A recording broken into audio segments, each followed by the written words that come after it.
Que ce soit dans 20 minutes, Libération, Le Monde ou Le Figaro, le référendum d'initiative populaire est un sujet d'actualité brûlant. Contribuable Associé a recueilli quelques témoignages à ce sujet, et si les Français ne sont pas unanimes, ils ont un avis sur la question. Moi je suis plutôt pour, même si effectivement ça fait craindre qu'il y ait certains sujets qui reviennent sur la table. Je pense qu'il faut un minimum d'expertise pour traiter des problèmes qui sont complexes. On ne peut pas s'improviser comme ça. Je pense qu'il faut avoir un minimum de connaissances en économie, en sociologie, etc. Voilà, moi je ne suis pas contre les élites, je pense qu'elles sont indispensables, il faut un minimum de formation. Je pense qu'il n'y a rien besoin, effectivement ça relancerait des débats, mais il n'y a rien besoin d'interdire pour que les citoyens s'autogèrent. S'il y a suffisamment de débats en amont, je connais suffisamment la société dans laquelle je vis pour savoir qu'il n'y a pas besoin de s'inquiéter plus que ça. Je pense que depuis un certain nombre d'années, on met en place, il existe un système de représentation. La démocratie fonctionne par représentation.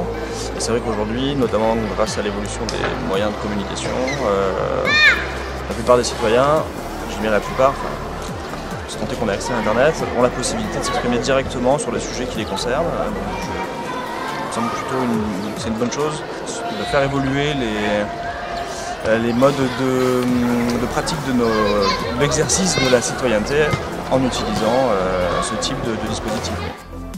Pour aller plus loin, Contribuable Associé a organisé un rendez-vous à l'hôtel Napoléon le 26 février 2019 sur le thème « Le référendum d'initiative citoyenne est-il le gage d'une réelle démocratie dans un pays ?»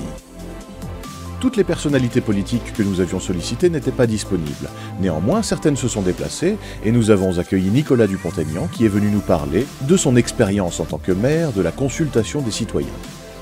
Nous avons ensuite écouté Patrick Madrol qui, pour le débat, a précisé la définition d'une démocratie.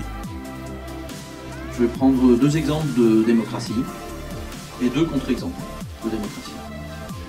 Les deux exemples sont la Suisse et Liechtenstein.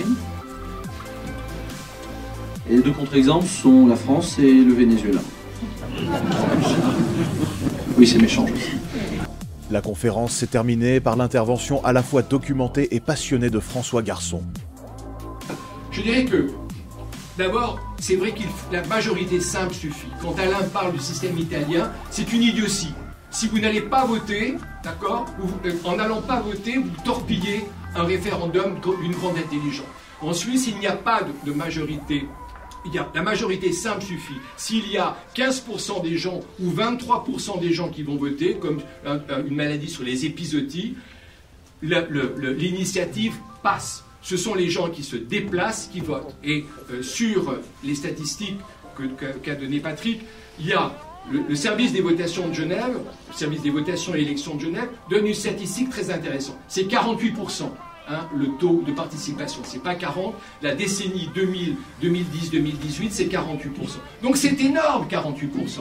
C'est énorme, 48%. Quand je lis le professeur Porrier dans Le Figaro dire « mais c'est l'absentéisme d'une part qui va triompher et ensuite les gens vont voter sur la taille des tampax et sur la fessée à l'école », c'est une imbécile.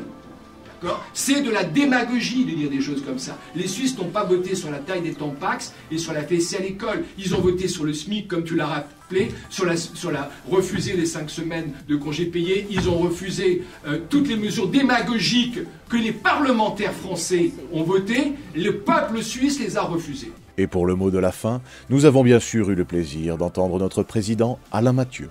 Comment ça peut se passer alors concrètement? Est-ce que ce serait un bouleversement considérable pour la vie démocratique en France selon vous? Oui, oui. À terme, oui. À terme. Oui, parce que on supprimerait le monopole qu'ont les élus et l'administration, surtout le processus politique en France. Si on supprime ce monopole, ça les fait réagir. Parce qu'ils disent « Ah bon, mais il y a quelqu'un qui va pouvoir, peut-être, si je fais une bêtise, la corriger ». Alors ça va changer beaucoup de choses, oui. C'est pas du tout la même chose dans les pays qui ont la démocratie participative comme celle-là, avec un référendum possible, avec un nombre suffisant de pétitionnaires. La vie politique n'est pas la même. Contribuable Associé s'engage contre le gaspillage d'argent public. Vous pouvez nous soutenir en partageant cette vidéo sur les réseaux sociaux, en vous abonnant à cette chaîne YouTube ou même en signant notre pétition